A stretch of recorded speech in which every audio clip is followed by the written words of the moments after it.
안녕하세요. 건강 읽어주는 남자예요.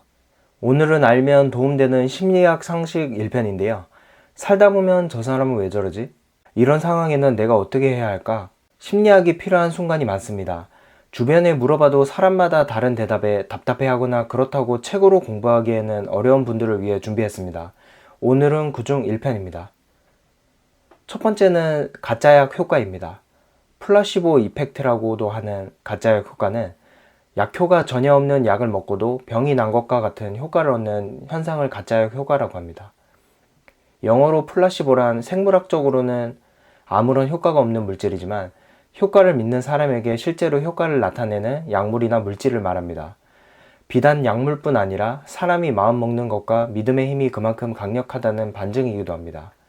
실제로 플라시보 효과 실험에 참가한 사람들에게서 심박수, 혈압, 통증 인식, 피로, 심지어 뇌 활동까지 변화했다는 연구 결과도 있습니다. 하지만 개인마다 엄청난 차이가 있는 만큼 근본적인 질병 치료에 효과는 없는 걸로 알려져 있습니다. 두 번째는 고립 효과입니다.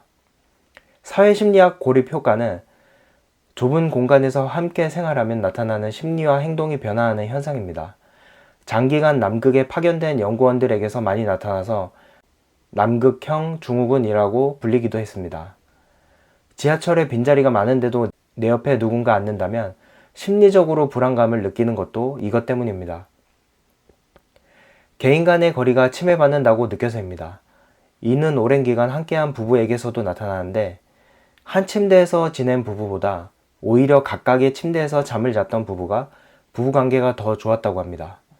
남자들이라면 소변기 한 칸씩 띄어서 사용하는 게 마치 암묵적 룰처럼 느껴지는데 이것도 고립 효과 때문입니다. 세 번째는 고백 효과입니다. 자신의 죄책감이나 죄의식을 누군가에게 고백하면 고백 효과가 발생합니다.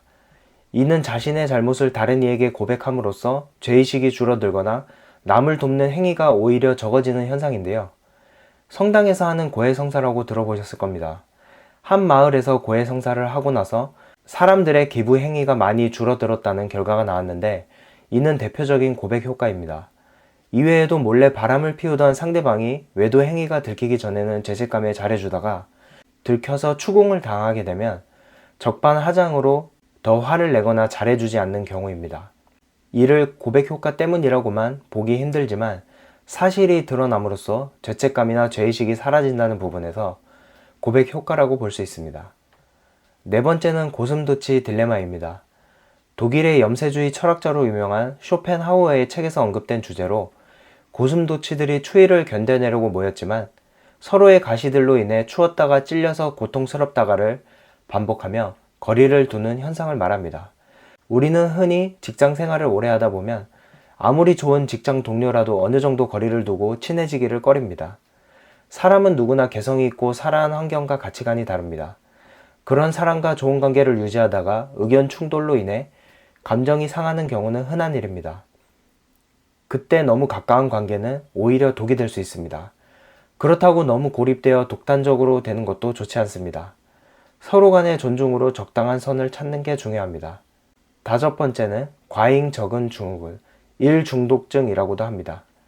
자신의 삶보다는 직장이 우선이고 친구보다는 직장에서의 인간관계가 중요하고 자신의 욕구보다는 일이 더 중요하다는 사람들입니다. 예전 부모님들의 경우 아버지는 일, 어머니는 가정을 돌보는 게 당연시 되었습니다. 하지만 일만 하다 보면 가정에 소홀해져서 자식과의 관계가 좋지 않은 경우가 많습니다.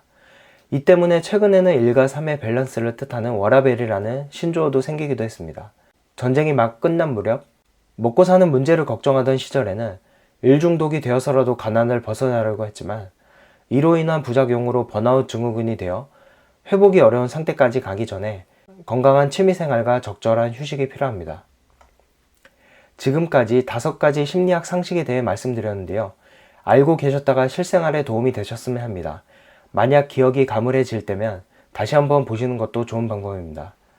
이해되지 않던 내 자신과 상대방을 이해할 수 있게 되면 한층 삶이 윤택해지실 겁니다. 그럼 다음번에는 더 좋은 영상으로 찾아뵙겠습니다. 지금까지 건강 읽어주는 남자였습니다. 구독과 좋아요는 채널을 운영하는 데 큰 힘이 됩니다.